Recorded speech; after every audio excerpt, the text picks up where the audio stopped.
On acclame le Seigneur. Alléluia. Alléluia. Je bénis le nom de Dieu pour tous ses hauts faits. On s'assoit dans la présence de notre Seigneur Jésus. Tout ce qu'il a fait, et il continue de faire, parce qu'il a dit, il n'a même pas encore commencé. Or, ce que nous voyons là, oui, il a dit. Il dit, mais je n'ai encore rien fait avec vous. Nous le louons parce que pour nous, là, il a fait beaucoup. Donc, quand il le fera, alors, ce sera comment? Amen. Parce que nous commençons à voir la manifestation de sa puissance au fil du temps. Chaque fois que nous avançons dans le temps, nous voyons que c'est un ministère qui est appelé à faire de grandes choses dans ce monde. Par ces temps de la fin, les miracles, je le répète, moi-même je suis assis et puis je suis étonné de voir qu'il accomplit des miracles. C'est-à-dire que tu ne viens pas comme ça pour dire que je vais prier puis tu vas guérir. Non. Tu es en train de parler avec quelqu'un. Et puis la personne reçoit sa guérison. C'est qu'est-ce que j'ai dit dedans là? Et puis la personne fait témoignage devant toi. Que le nom de Dieu soit béni. Que le nom de Dieu soit béni. Le miracle, c'est ce qui est ordinaire chez Dieu. Nous on appelle ça miracle. Lui, ce sont ses actes. Ce sont ses actes. Parce qu'il est surnaturel. Il est surnaturel. C'est parce qu'on ne comprend pas sa nature. Parce qu'on ne peut pas comprendre la nature de Dieu. Que quand il se manifeste dans nos vies, on trouve cela miraculeux, mais lui trouve ça normal. Il trouve cela normal. Il y a des actes qui sont posés pour ne pas que tu t'arroges de cette gloire-là. Il te fait agir de façon ordinaire et lui transforme ça en extraordinaire. Parce que c'est lui qui conduit toutes choses. Par ces témoignages que nous avons reçus, tous ces témoignages, c'est pour dire que le Seigneur est à l'œuvre dans nos vies. Et chaque chose a sa saison d'accomplissement. Quand le temps arrive, toi-même tu te demandes, mais aïe. Donc tout ça est en train de venir comme ça, de survenir dans ma vie. Mais Dieu est merveilleux. Non, non, c'est la saison qui est arrivée. C'est la saison qui est arrivée, c'est tout. Voyez la création du monde selon le livre de Genèse. Il n'a pas commencé par créer l'homme. Non, il n'a pas commencé par créer l'homme. Où l'homme allait vivre. S'il créait l'homme, s'il le formait, il allait vivre où?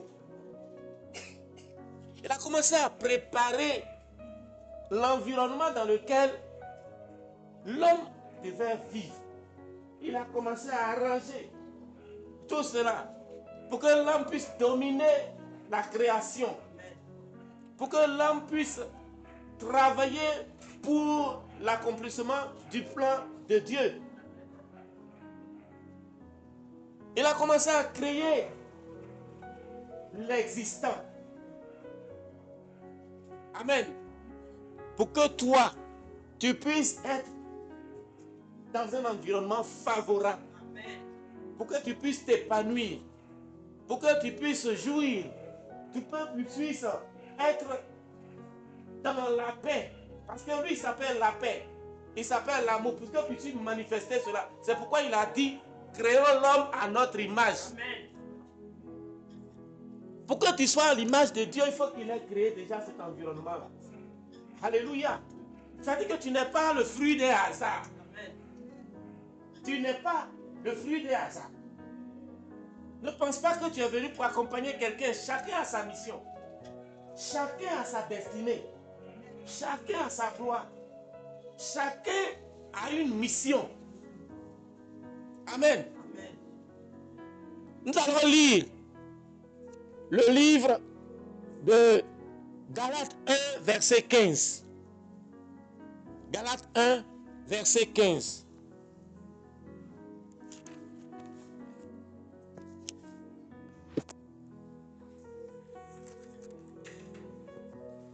Galates 1, verset 15. Il est écrit, mais lorsqu'il plut à celui qui m'avait mis à part dès le sein de ma mère et qui m'a appelé par sa grâce. Amen. Je reprends la parole de Dieu. Mais lorsqu'il plut à celui qui m'avait mis à part, il plut à celui qui m'avait mis à part. Celui qui m'avait mis à part et qui m'a appelé par sa grâce. Alléluia. Bien-aimé, tu as été mis à part. On ne peut pas te mettre à part, te sélectionner sans une raison.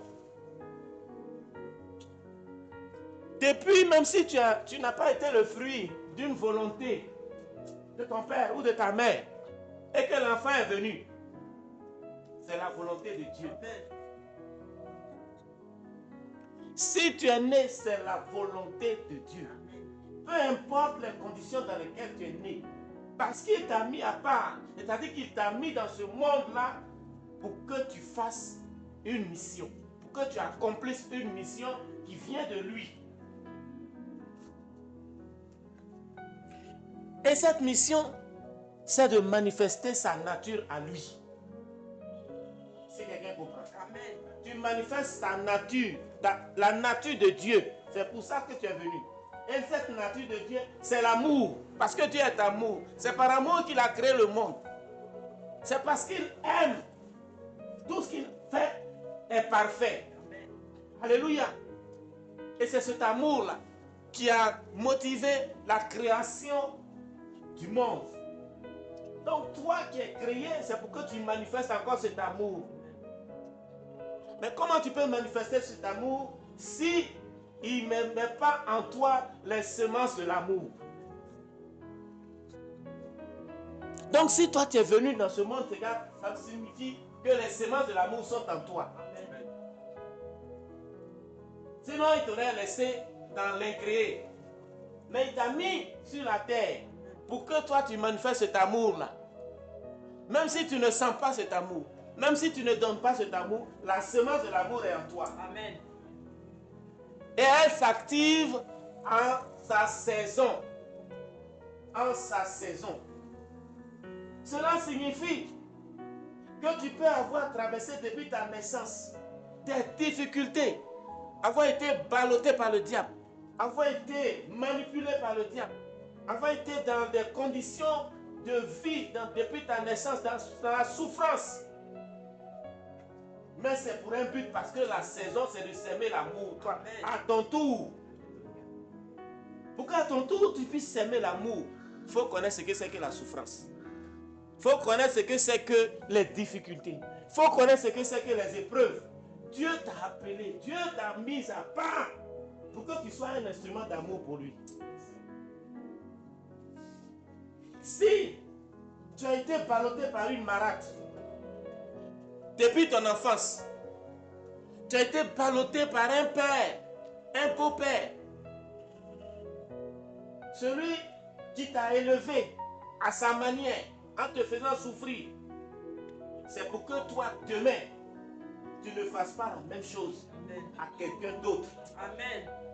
Parce que tu connais ce que c'est que être élevé par une marâtre. Tu sais ce que c'est que se lever tôt, aller chercher de l'eau au marigot vers 5h, 4h du matin. Tu sais ce que c'est que se lever pour nettoyer la maison très tôt à 4h du matin et te rester éveillé jusqu'à 21h. Tu sais ce que c'est. Amen. Et tu sais ce qu'on endure, les injures, les brimades, le manque de nourriture. Tu connais ce que c'est. Amen. Dieu te forme ainsi pour que toi, tu puisses avoir l'attention, tu puisses avoir l'écoute, tu puisses encadrer quelqu'un, tu puisses le conduire. Il te forme parce que selon la mission à laquelle il t'a appelé, il te met dans des situations. Amen. Si quelqu'un comprend. Il ne te met pas dans des situations, dans des environnements parce que c'est juste au hasard. Non. Parce qu'il te prépare à aller dans ce type d'environnement-là, mais pour s'aimer l'amour. Amen. Pour s'aimer l'amour. C'est pourquoi il y en a, quand le Seigneur permet que cet amour-là soit activé et diffusé, ils disent, mais qu'est-ce que j'ai fait? Et puis il m'aime tant. Pourquoi il m'aime comme ça? Pourquoi il est, malgré tout ce qu'on leur fait, tout ce qu'on lui dit, il ne regarde pas à cela. Et puis il donne l'amour, Non, parce qu'il y a eu une préparation. Il y a eu une traversée. Il y a eu des moments de disette. Il y a eu des moments de manque. Il y a eu des moments où on a vu des gens souffrir et mourir de faim. On a vu des enfants chassés de la maison parce qu'ils n'appartiennent pas à la mère de la famille. Parce que ce sont des parachutés. Parce qu'il y a eu des moments où il y a eu des gens qui sont allés jusqu'à mentir sur d'autres personnes et on les a mis en prison. Quand tu vois cela, Dieu ne te met pas dans cet environnement-là pour que toi, tu deviennes comme dans cet environnement. Mais il t'envoie pour apprendre la souffrance. Et c'est pourquoi Jésus est venu. Parce que quand il est venu, il voulait comprendre l'homme. Il voulait voir, connaître l'environnement de l'homme. Comment l'homme vit pour pouvoir le racheter, pour pouvoir le sauver. Il faut connaître comment il vit.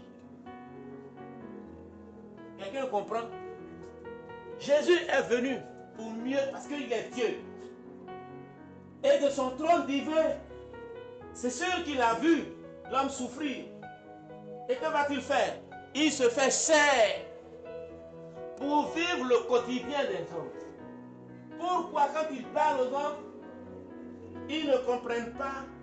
Pourquoi ils ne reviennent pas à lui? Ils ne font que commettre des péchés, des iniquités et transgresser sa loi. Qu'est-ce qui les motive à faire cela? En tant que Dieu, il le sait. Mais il faut qu'il vienne dans sa chair, dans une chair, pour voir comment ça se passe. Pour marcher avec les hommes. Pour vivre avec eux. Manger comme eux.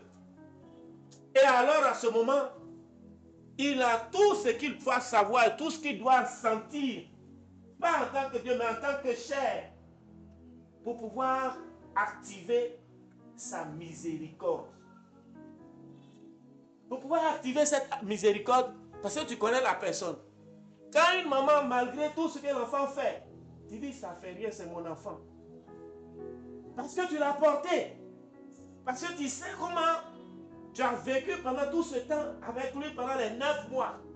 Donc quand tu finis par faire ce que tu ne veux pas qu'il fasse, tu es là et puis tu finis par lui pardonner. Amen. Mais si c'est un enfant qui vient d'ailleurs, tu as moins de compassion pour lui. Nous sommes enfants de Dieu. Comment il peut savoir le fait qu'il arrive et qu'il voit des gens qui sont possédés? Comme ce fou de Gadara. Il voit la femme adultérine. Il voit la dame remplie de démons, Marie de Magdala. Et tous ces mondes-là, il les voit possédés. Il commence à agir contrairement à la nature de Dieu. Il commence à être rebelle. Il dit, mais comment? Sachant que c'est le diable qui est au-dessus de tout cela, qui est à l'origine de tout cela. Alors il vient dans la chair pour comprendre la personne. Pour comprendre comment nous vivons. Pourquoi nous agissons ainsi? Pourquoi nous commettons autant de péchés, sachant que cela nous conduit à la mort? Amen. Tu n'es pas le fruit du hasard. Tu as été conçu pour un but précis. Pour un but précis. Les difficultés du moment peuvent t'amener à avoir des pensées et dire, mais je ne sais pas Pourquoi il y a des gens qui cherchent à se suicider? Parce qu'ils ne savent pas que c'est pour un but précis qu'ils sont venus. Tu veux mettre fin à ta vie sans avoir accompli ce pourquoi tu es venu. Parce que le diable a fermé ton intelligence. Si tu ne comprends pas pourquoi tu es là, la situation que tu traverses, tu ne sais pas que tu es à une école de formation professionnelle en tant qu'instrument de Dieu pour plus tard. Il ne regarde pas ce que parce que tu es devenu, comme on appelle, chrétien. Non, chacun va à cette école-là. Amen. Souvent, il y a des parents qui finissent par gâter leurs enfants. Pourquoi? Ils disent non, je ne veux pas que ce que j'ai vécu là, mes enfants vivent ça encore. Ça veut dire qu'eux, ils sont devenus maintenant un instrument pour éviter que leurs enfants soient comme ça. Seulement, ils exagèrent. Parce qu'ils ne permettent pas aussi aux enfants de vivre leur épreuve. Est-ce que quelqu'un comprend? Amen. Si tu ne comprends pas ce pourquoi tu es venu sur la terre, tu frustres Dieu. Oui, tu le frustres. Parce que lui, il t'a envoyé pour que tu sois un instrument d'amour. Que ce que tu apprends, tu puisses aussi le montrer au travers des actions d'amour. Pourquoi tout à l'heure, Edwige a dit qu'elle est quoi là, du donner. C'est une folle du donner. Elle a trouvé une clé dans le donner. Mais d'autres aussi peuvent être des fous de donner. Pourquoi ils ne le sont pas? Pourquoi ils ne le sont pas? Pourquoi ils ne le sont pas? C'est d'activer cet amour-là. Parce qu'elle sait qu'il y a des gens qui sont dans le manque. En donnant, elle-même, elle se donne. Est-ce que quelqu'un comprend? En aimant, toi aussi, tu savais dire qu'on va t'aimer comme ça. La loi du donner et du recevoir. Le Seigneur t'a mis dans ce monde-là pour que tu actives ça, que tu manifestes cela. Amen. Le donner entraîne le recevoir. Si tu n'as pas compris cela, tes mains sont toujours bloquées. Tu ne pourras jamais recevoir. Il y a quelqu'un qui a fait un témoignage une fois qui dit que lorsque tu sèmes, lorsque tu donnes, quelque part tu donnes. Amen. Tu donnes de l'amour. C'est comme si tu viens de mettre au monde un enfant. Tu viens de mettre au monde un enfant. Il peut partir. Le jour où tu as donné, il ne faut pas t'attendre à ce que quelqu'un vienne te rembourser ce que tu as donné. Tu as mis au monde un enfant, il va grandir. Il grandit, il parcourt le monde. Il va jusqu'aux extrémités de la terre. Pendant des années, tu n'as pas affaire à cet enfant-là, il ne t'appelle pas. Il ne sait même pas si tu vis encore. Mais il grandit, il vit sa vie et il voyage de pays en pays, de nation en nation, de peuple en peuple. Et un jour, il revient tout grand, mature, il vient frapper à ta porte. Toi, tu as fait beaucoup d'enfants. Tu le vois changer.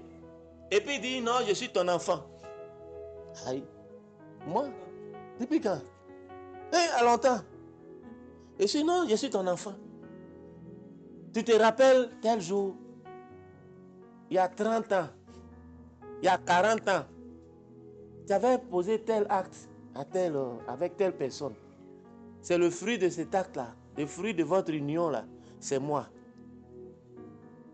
Est-ce que quelqu'un comprend? Il dit, c'est moi. Et je suis venu te présenter ma famille. Voici ce que j'ai pu gagner partout où je suis allé. Voilà, papa, je suis venu te remettre ça. Alléluia. Voici tout ce que j'ai pu produire. Voici mes biens. Voici toute ma famille. Mon héritage, tout. Papa, voilà ce que tu as fait de moi. Et je suis venu te dire merci. Je suis venu te dire merci. Au moment où toi, tu es dans le besoin d'amour. L'amour que tu as sémé te revient. Parce que ceux que tu as élevés se sont éloignés de toi. Mais il y a eu un qui est parti et qui est revenu comme un enfant propice pour t'embrasser à tes vieux jours, pour t'embrasser, pour te donner la chaleur. Et c'est pourquoi il y a des parents, à un certain âge, quand il y a ces biens-là qui leur sont faits, ils coulent des larmes. Ils coulent des larmes. Parce que leurs propres enfants biologiques ne font pas ce que les enfants qu'ils ont adoptés là, leur ont fait, leur font. Ils se mettent à pleurer. Tu leur dis, mais bon papa, pourquoi tu pleures? Il dit, non, je ne pleure pas, il efface ses larmes. Parce qu'il a vécu beaucoup de frustration. Il a fait beaucoup de bien aux gens qui n'ont pas reconnu. Mais or, ces biens, il ne les a pas sémés au hasard. Il a pensé que ça allait revenir du temps où il allait attendre. Non. Ils ont voyagé. Ils ont voyagé. Il y a eu des croisements. Et tout cela lui est revenu comme une récolte. Au moment où il pense que l'espoir est perdu. L'espoir est perdu. Amen. Et c'est cet amour-là que Dieu a mis en toi. Cette semence d'amour que Dieu a mis en toi pour que tu puisses la donner. Puisses-tu te donner, Seigneur. Et que ça te revienne. Le moment venu. La saison venue. Et il ne te revient pas de la même manière que tu l'as sémé. Il te revient multiplié, transformé, grandit, mature. Alléluia. Si tu as semé une mangue, ce n'est pas forcément la mangue là que tu vas voir, c'est un arbre, un manguier, avec plusieurs fruits. Ce fruit-là, c'est le fruit de ton amour. Parce qu'en semant la mangue, en plantant cette mangue-là, tu te dis, ça va te nourrir. Ça va nourrir aussi d'autres enfants qui vont venir frapper ce manguier pour pouvoir tomber les manguiers. Amen. Mais donc, c'est plusieurs personnes à qui tu donnes à manger, mais ces personnes-là vont toujours se souvenir de toi. Quand on était petit, on partait dans la cour de notre tonton là et on partait manger. Ils ont au moins souvenir de ça. Et pour cela seulement, toi, ton enfant qui fait du travail là, ils vont le voir, ils disent, tu es le père de telle personne. Ah, mais viens, voici un poste pour toi. Quelqu'un comprend? Voici à cause de ce qu'ils partaient dans ta cour pour aller cueillir des mangues et ils mangeaient, même si tu les poussivais de temps en temps, et ils tournent ça en dérision. Mais en réalité, cet amour que tu as sémé, parce que tu les as nourris, à un certain moment, ils ont eu des temps de partage entre enfants. Parce que tu as manifesté, c'est-à-dire le fait qu'ils soient ensemble, entre les enfants, ils sont en train de jouer. C'est l'amour qu'ils sont en train de développer comme ça. Et cet amour-là a grandi, a parcouru le monde. Ils sont allés dans les grandes écoles, dans les universités. Ils ont fait leurs affaires. Ils disent, mais j'ai grandi dans telle ville, à Nibileko, dans cette cour. Là où on partait manger, chez papa Mida, on partait manger là-bas. On payait tout chez lui. Il payait tout pour nous. On faisait rien, on était élèves. Amen.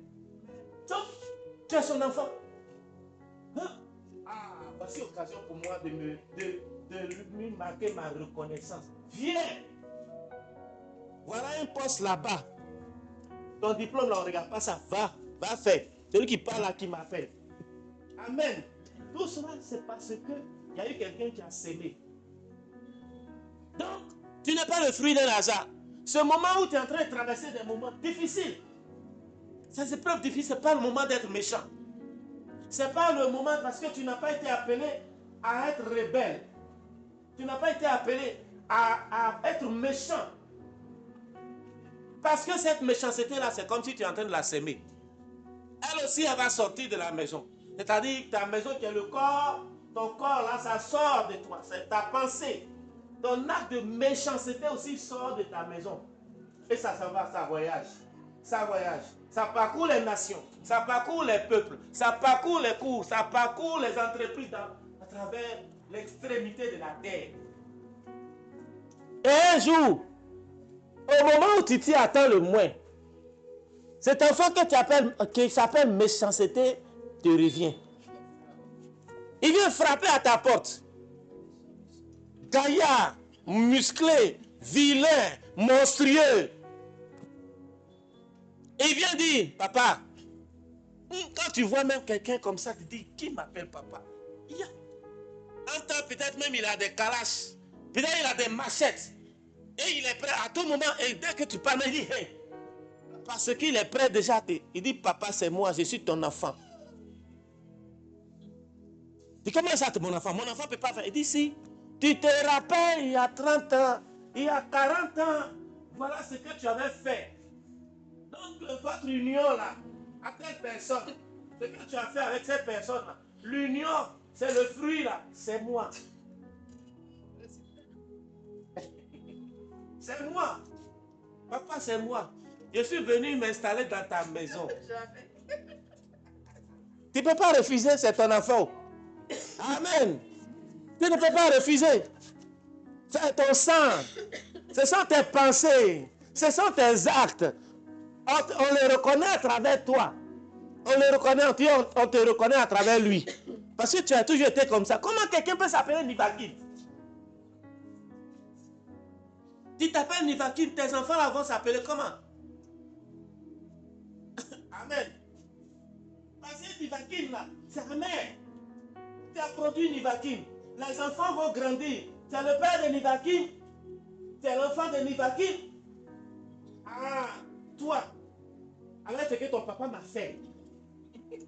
Avec ce que ton père m'a fait. Donc, tout le monde vient dire cela. Le jour où tu trouves l'occasion d'aller voir ton papa, tu dis, papa, voilà ce que tu as fait de moi. Tout le monde me rejette. Aujourd'hui, je suis devenu le fruit de ta méchanceté. Vous pensez qu'il va faire quoi à son père? Puisqu'il s'appelle méchanceté. Amen. Puisqu'il s'appelle méchanceté. Vous allez faire quoi?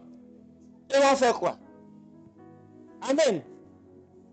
Donc, les épreuves que tu traverses, c'est pour que Dieu, le moment venu, il puisse t'utiliser pour faire avancer son plan divin, son plan pour l'humanité.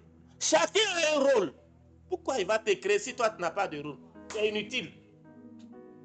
Mais dès lors que tu es né, c'est pour une bonne raison. Donc rends gloire à Dieu et puis demande.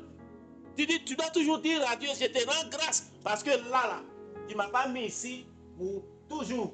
C'est pour que j'apprenne quelque chose.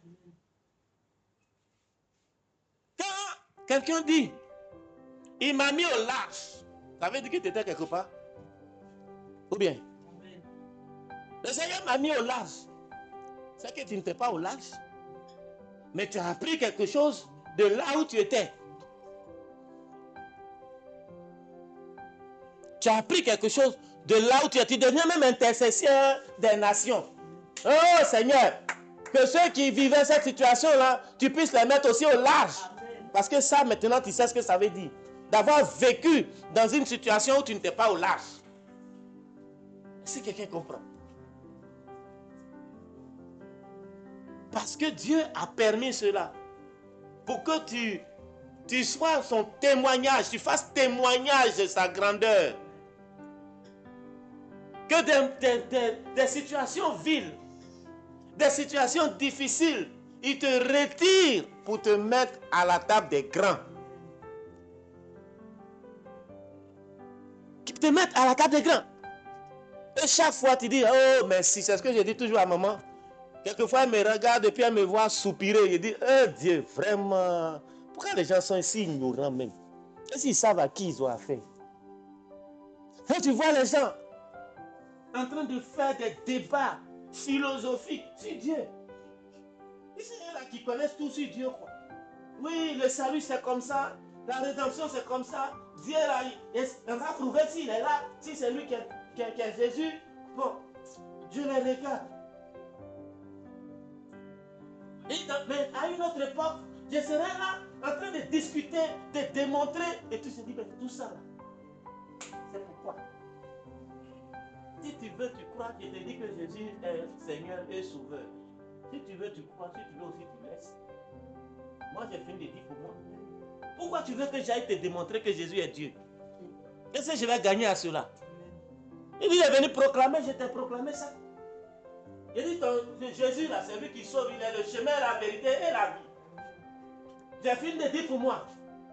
Maintenant, c'est à toi de faire l'expérience de ta rencontre avec Jésus. Si tu veux, tu crois. Si tu veux aussi, tu laisses. C'est ton choix. Mais tu n'es pas venu pour rien. Tu n'es pas venu dans ce monde-là pour rien. Tu es venu pour le servir. Servir dans la nature, c'est une de ses natures, la nature de l'amour. Nous sommes dans ce monde-là pour manifester l'amour. Et l'amour a plusieurs dimensions. Tu n'as pas dit d'aller embrasser quelqu'un. Embrassement embrassade de la chair. Non. Mais toi-même, tu sois un témoignage de Dieu. Dans le domaine où tu te trouves. Même s'il y a une seule chose à me dire, tu as dit que tu as un petit gâteau que tu dois manger ce jour-là. Que tu préfères donner à l'enfant d'une maman qui est à côté, une voisine. Tu penses que Dieu va te laisser ça? Tu viens de s'aimer l'amour là. C'est vrai, ce jour-là, tu ne vas pas manger. Il ne faut pas t'attendre à ce que quand on dit que tu as donné là, en même temps, ça revient. Non, non, tu ne vas pas manger. Même 2 jours après, mais tu ne vas pas manger. Quelqu'un comprend. Parce que les gens n'ont pas encore compris que non, quand tu donnes là, ça revient là. Donc en même temps, ça revient. Dit ça va beaucoup, tu as donné, peut-être même dans la semaine là. Et tu finis par dire, mais je ne sais pas qu'est-ce qui m'a pris. Qu'est-ce qui m'a pris? Et puis j'ai donné ce truc là. Et le dernier sachet là. Qu'est-ce qui m'a pris? Mais voilà, maintenant, quand tu appelles quelqu'un, ça ne prend pas. Tu appelles tel voisin, tel ami, il faut m'envoyer 2000. Il dit, moi-même, je me cherche. Donc, tu commences à mal regarder la voisine, là. Parce qu'elle a fini de manger le sachet de riz. C'est un sachet de riz de 500. Elle a fini de manger ça. Et ce jour-là, Dieu a tapé sur toi pour que tu donnes le sachet. Dis, ah Dieu, j'ai fait au nom de Jésus, j'ai fait ça. Donc, dans l'espoir que, au nom de Jésus, quelqu'un va venir te bénir. Et puis, ça ne vient pas. Ça ne vient pas. Tu dis, aïe. Donc, Dieu aussi. Il faut voir mon cœur. Là, je n'ai pas à manger. Mais pendant que tu demandes, tu penses au sac de riz au sachet de riz que tu as donné à l'autre. Et ton cœur là même commence à regretter ce que tu as fait. Oui, ta chair vient en train de remettre en cause. Mais Dieu comprend. Il te comprend. Il sait que ce n'est pas facile. Fais-le quand même. Et tu as fait le sacrifice malgré que toi tu ne voulais pas faire le sacrifice. Parce qu'il y a des gens qui ne savent pas que c'est. C'est-à-dire que toi tu as donné le sachet, mais à l'idée que de toute façon c'est quelque chose de Dieu, tu fais ça. Mais tu ne sais pas que c'est un sacrifice. Avec la définition du sacrifice, c'est-à-dire que tu as donné quelque chose et tu souffres pour le faire. Tu ne sais pas. Là, tu as donné comme ça, dis bon, ça c'est la parole de Dieu dit d'aider les uns et les autres, aimez-vous les autres. C'est ça que tu as donné comme ça. Mais Dieu lui dit, lui dans sa pensée, c'est un sacrifice que tu es en train de faire. Et tu dois subir les affres du sacrifice. Tu dois subir les effets du sacrifice. Comme tu n'étais pas prêt à faire le sacrifice, il t'a poussé à faire. Donc les 2-3 jours là, où tu ne manges pas, c'est 2-3 jours où tu es en train de réfléchir à qui va me donner au moins 500 francs qui a diminué de 5000. Tu es passé à 3000, tu es passé à 2000, tu es passé à 1000 francs, tu es passé à 500. Amen. Et puis il n'y a pas 500. Amen. Il n'y a pas 500. Dis, hey, mais je vais faire comment demain lundi? Je dois partir au travail. Comment je vais faire? Eh Dieu! Même si tu n'as pas envie de jeûner, tu jeûnes. Oh, il ne faut pas, les gens vont aller crier sur moi là-bas. Parce que je ne suis pas venu à cause des transports. Il te regarde, il dit, mais est-ce qu'elle sait que j'ai déjà géré même ses patrons? Amen. Dis maintenant, Marie-France, Bonjour Marie-France, ça va? Alors que si c'était dans le passé, c'est quoi? Tu m'as pas vu, hein? Tu m'as pas vu. Je te renvoie, tu vas voir. Mais l'offrande que tu as faite, et puis tu as espéré que si Dieu même pouvait, en marchant là, si Dieu même pouvait laisser tomber un 5 000 quelque part. Et puis il n'a pas fait. Ça t'a coûté. Mais ça t'a donné de te réconcilier, d'incliner le cœur de ta patronne. Alléluia. Ta faveur. D'incliner ce sacrifice-là à incliner le cœur de ta patronne. Ça a été un instrument pour que l'amour soit sémé dans le cœur de ta patronne. Quelqu'un comprend? Amen. Vous n'avez aucun lien. Si ce n'est pas affaire de travail, tu n'es pas mal. Mais toi là, tu deviens un instrument d'amour. Où la personne maintenant vient et puis ça sourit, il dit ça va. C'est qu'elle ne connaissait pas avant. Amen. Où est le lien? C'est juste cette offrande que tu as faite qui a fait du bien à un homme de Dieu, à une servante de Dieu quelque part. Amen. Tu as sémé cet amour-là et c'est revenu sur ta patronne et ça a activé l'onction d'amour. Qui fait que tu peux nettoyer un coin, tu peux arranger un coin, l'autre coin, ce qui n'est pas fait, on dit ça ne fait rien, laissez là. Ils enlèvent même de leur tête qu'ils doivent sanctionner quelqu'un. C'est le fruit de l'amour. Tu ne savais pas que ce que tu as donné là, tu venais de s'aimer l'amour. Tu venais juste de s'aimer ça. Peut-être tu te dis, ah, aujourd'hui j'ai eu un petit 10 000 là, voilà ça. Je fais offrande dans la maison de Dieu. Mais tu ne sais pas où ces 2 000 là s'en vont. Amen. Tu ne sais pas où ça s'en va. Tu viens d'envoyer de façon inconsciente, involontaire. Tu envoies en mission cette semence d'amour. Cette semence d'amour. Nous sommes des instruments d'amour pour Dieu. Amen. Des gens qui ne t'aimaient pas avant. Même s'ils ne te saluent pas, ils ne t'écrivent plus dessus. Ils dépassent.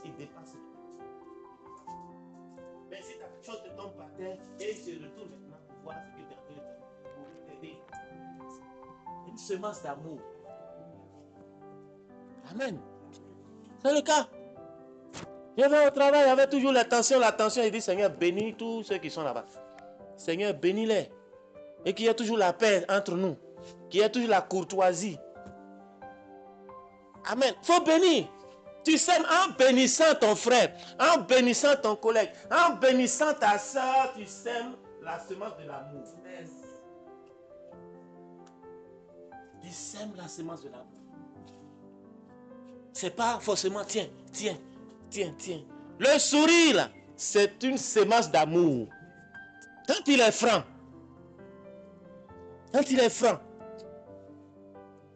Amen.